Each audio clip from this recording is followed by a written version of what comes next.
Right, so this question says, in a circle of radius 1 metre, what is the area of a segment subtending a right angle at the centre? Answer correct to the nearest square centimetre. So let's draw what's going on here. Nice and big. So it says, in a circle of radius 1 metre, so that's the first thing I know, 1 metre, what is the area of a segment subtending a right angle at the centre? So the first thing that we need to realise is that subtending an angle of 90 at the centre means we have this situation here. In radians, a right angle, so 90 degrees. In radians, that's pi on 2 radians. So what we're now going to do is now connect the two endpoints of those here. And what we're interested in finding out is the area of this minus segment. So using our formula, which of course was the area is equal to a half r squared theta minus sine theta, we simply replace the r with 1. So we've got a half 1 squared, no need to write that. And then theta is pi on 2 minus sine pi on 2. So we have an exact value here of sine pi on 2. If you recall from the graph of sine, which looks like this, 1 minus 1, this being pi and 2 pi, this is pi on 2. So when we have sine pi on 2, we're up here at 1. So this sine pi on 2 is replaced by 1. So this becomes a half pi on 2 minus 1. And we can probably tidy that up. Multiply this out. A half times pi on 2 becomes pi on 4 minus a half. It wants it to the nearest square centimetre anyway, so we're best to type that in. We've got pi on 4 minus a half, and we get to the nearest square centimetre, 0.28, well, this is in metres, so that's in square metres, 0.28. So probably need a new piece of paper. Alright, so we're in 0.28 square centimetres, square metres, so equals 0.28 metres squared. And if I want to turn that into square centimetres, remember that in a square metre, that's 100 centimetres by 100 centimetres, so there are 10,000 square centimetres in a square metre. So to convert this in here, we just simply need to multiply this by 10,000. So 0.28 times 10,000 centimetres squared, which is 123. Is that right? 2,800 centimetres squared.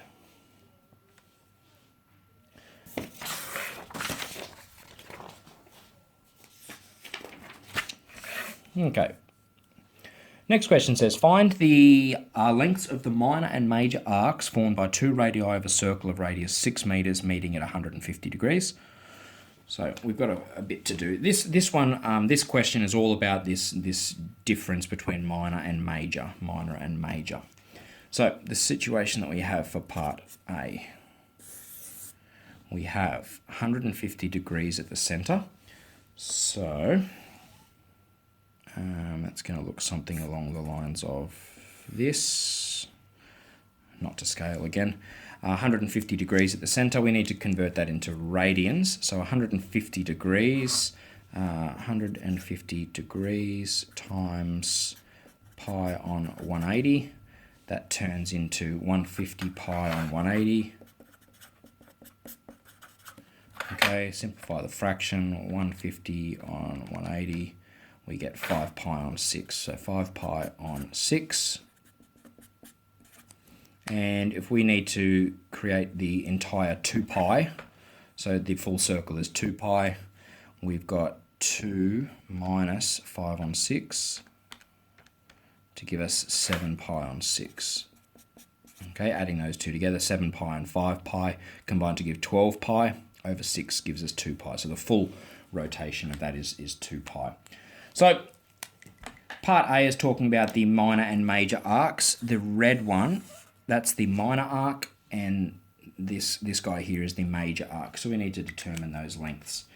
We also know that the radius of the circle is 6 meters.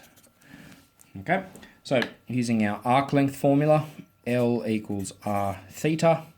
So we're going to do this twice. So for minor, let's do minor here and L major theta. So plugging some things in, the radius is clearly 6 and the angle subtended at the center is 5 pi on 6 for this guy. That totals 5 pi meters.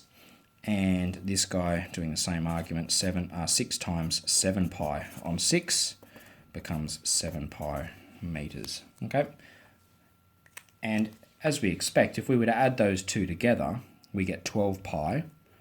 And if we were to do the full circumference of the circle, so 2 pi r, which is 6, we end up with 12 pi. So the minor plus the major arc will always equal the total circumference of the circle. Right, that's part A.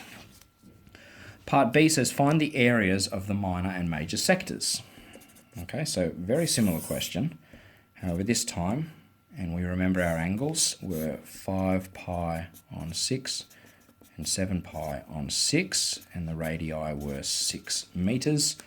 We're tasked with finding the area of this guy, the red one, being the minor. So we'll do that one in red. So we've got area minor. That's going to be a half r squared theta. We've got a half times 6 squared times 5 pi on 6. Half of 36 is 18.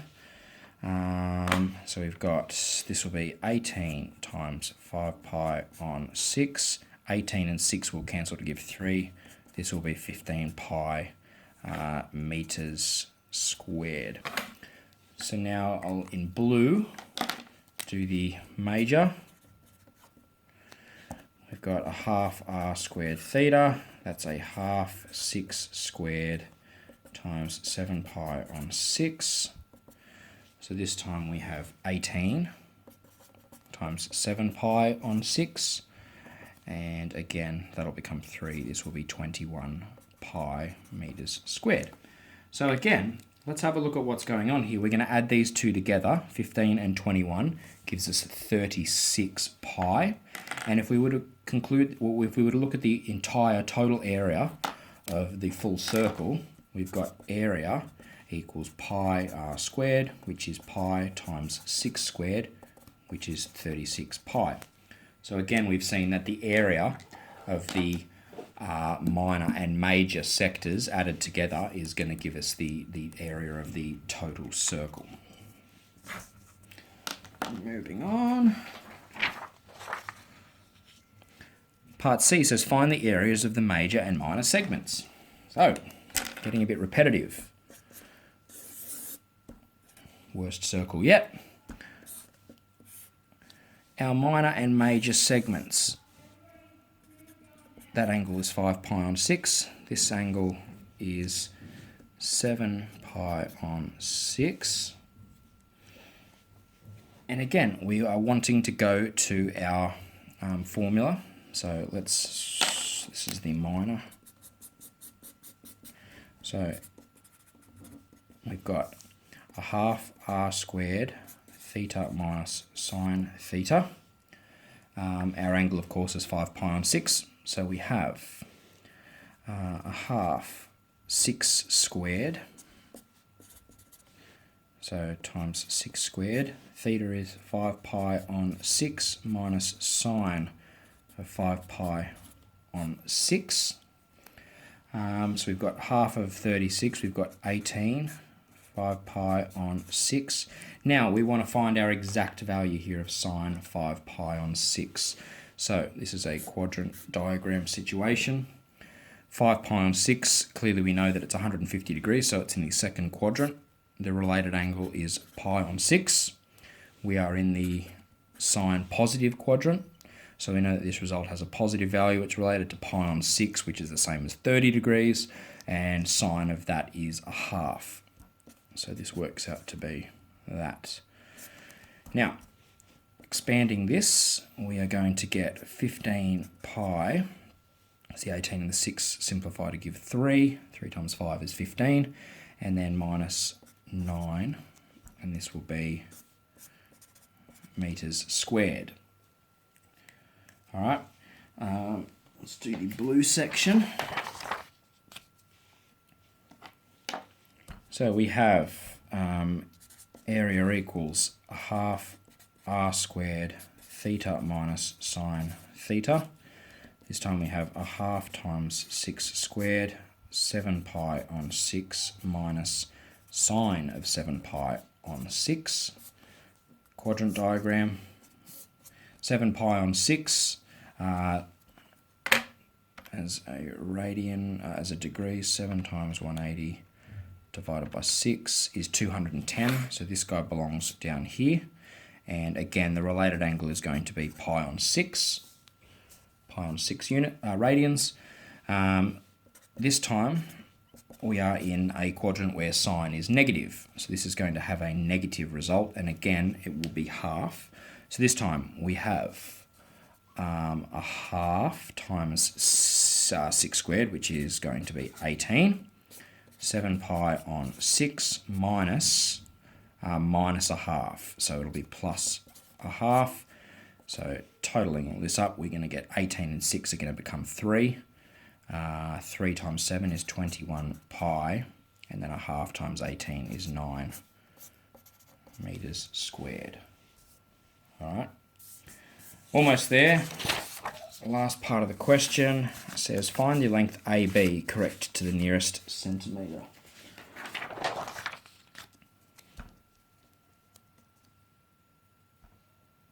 It doesn't really tell us what AB is, but I can tell you what that is. We'll draw a circle. We've got our, I'm going to call that point A, that point B. And we're talking about the straight line length between the two. These are 6 meters. This is 5 pi on 6. So we need to determine the length of AB. Now this is a situation where we have an angle and the two sides adjacent to that angle.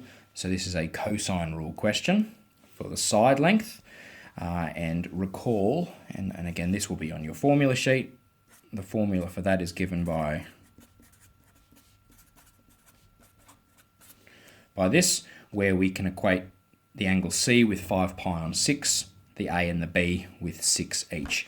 So we get C squared is equal to 6 squared plus 6 squared minus 2 times 6 times cos of 5 pi on 6. Now we would like nearest centimetre, but we want to go exact as well. So far we have C squared is equal to 36 plus 36, that's 72. 6 times 6 is 36, times 2 is again 72, and cos 5 pi on 6. Quadrant diagram. 5 pi on 6 is here, related angle is pi on 6. Cosine is negative in this quadrant, and 5 pi on 6, the related angle here is going to be root 3 on 2. Okay, so this is C squared equals 72 minus 72 times, this will be negative root 3 on 2. Okay, so this will become positive 72 root 3 on 2. That would be an exact answer. Well, if we were to get an exact answer, we would have C is equal to the square root of all of that. But we want an answer correct to the nearest centimetre.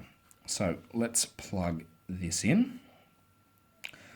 So we get 72 plus 72 root 3 root 3 over 2. We get this answer. Let's do that as a decimal. And of course, that's C squared. So 134.353891 and so on. If we square root that, we end up with C. C is equal to 11.59110 and so on meters. And of course, this question wants it to the nearest centimetre. So that means 2 decimal places. So we end up with C is equal to 11.59 metres.